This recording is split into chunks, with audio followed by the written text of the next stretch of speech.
संसार में कोई बड़े भाग्य नहीं पाया। जिसके बड़े ऊंचे भाग्य होते हैं उनको सत्संग का लाभ मिलता है। और सत्संग से ऐसे ऐसे आदमी सुधरे हैं, उनका इस वाणी में बखान किया है। सत्संग से सुधरे वाल्मीकि। वाल्मीकि के बारे में संतन ने बताया है कि भाई वह रोजना पशु पक्षी इनको मार और उनको खानो भी आई थी। वो पशु पक्षी ये खावा कराना, मछली है और भी पता नहीं कई प्रकार को खानो तो वाटे है जमाना में। तो वो ने मार मार कई कुआ भर दिया बताया। एक दिन नारद ने बूझी कहे भाई वाल्मीकि तू ये मार मार परिवार को पालन पोषण कर रहे थे, तो या को भुगतान तू अकेलो ही करेगो, घर काम को करना पड़ेगो। फिर उन्होंने की कि भाई तो परिवार पूरा ही खावे तो पूरा ही भुगतान करेगो। नारद ने की कि तुम्हारा भी भरम है, तुम भले ही घर काम से जार बूझ लो,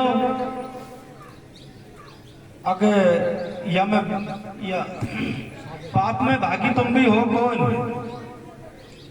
कच में बूझू फिर गयो बूझवा वन जार बूझो, घर का ने साफ मना कर दियो। कच भाई हम तो तुम्हारा यहाँ हत्या में शामिल को, तू तो हमको सीधो माल यार खुआज, हम तो खाबा में ही है भाई। तो वाल्मीकि को फिर वासु त्याग होगो वैराग होगो और फिर नारद की बात मान ली। मानवा के बाद में मान संत की शरण में गयो, सत्संग सुनो और वाने अपनो कल्याण करवा लिया। यही पूर्व जन्म नारद ऋषि रहे और वाने भी संतन की बातचीत सुनी।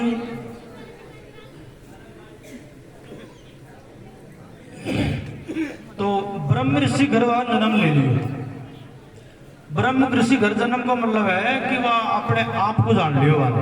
अगर भाई मैं नाना प्रकार से भटकर तो वह फिर जन्म विप्र घर पाया, क्योंकि वह सत्संग सो गुरु का शब्द सो कल्याण होता है। सबन को इतिहास छपे पड़े थे, लेकिन अब कभी हमारे रह जाते। हमने स्वीकार को करी बात मानी को, और नहीं ये दुख दर्द ये तो हमारा कर्मन का ही। अब ये कर्म हमारा सत्संग में आ रहा, हम बैठा आपको धारण करा तो दुख दर्द हुई कोई। दुख दर्द होने का कारण है कि हमारा कर्म हमारा भरम जो का त्यों खड़ा है। और नहीं संत महापुरुषों ने की है, दीनी थी लागी नहीं, बांस नली में फूंक और गुरु बेचारा काई करे चेलाई में चूक। संत महापुरुषों ने खूब किए। अरे भाई ये कर्म क्षेत्र है, कर्म प्रधान बताए थे हम। सत्संग में आर भी हम अगर शुभ कर्म नहीं करा, अगर हम हमारा माता पिता की सेवा नहीं करा, हम अगर भाई भाई प्रेम से न रहे, अगर सासू बहु प्रेम से न रहे, दौरान जेठानी प्रेम से न रहे, तो फिर सत्संग में हम आया ही कोई, सत्संग हमने सुने ही कोई। ये हमारा जीवन को हमारा पहला स्टैंड है, माता पिता की सेवा करना। इस संसार में माता पिता से बढ़कर कोई तीर्थ नहीं है।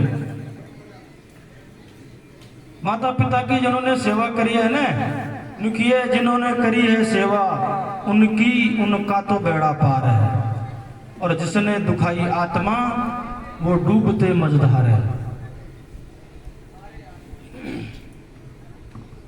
अरे अपन तो खैर कहीं कबीर साहब जैसी महान हस्ती जिनने भी माता पिता की सेवा कर लिया, नेहरू नीमा नाम का उनके घर जार जन्म लिया और उनकी सेवा करी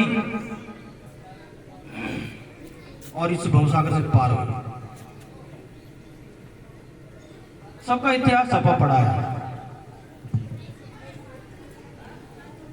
सेवा जिन्होंने सेवा करी है उन्होंने सेवा को जाना है।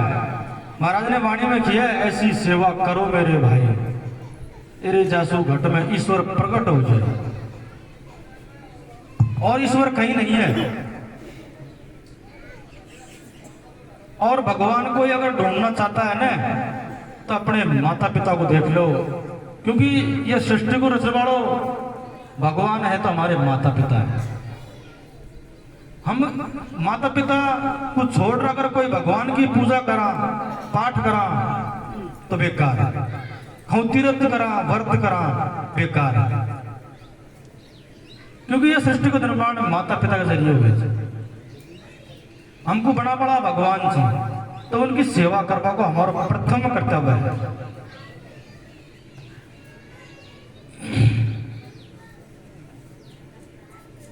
और आगे महाराज जी भंवरलाल जी से निवेदन रहेगा कि वो वाणी के माध्यम से या प्रवचनों के माध्यम से जैसा उचित समझें। बोलिए गुरु महाराज की जय हो।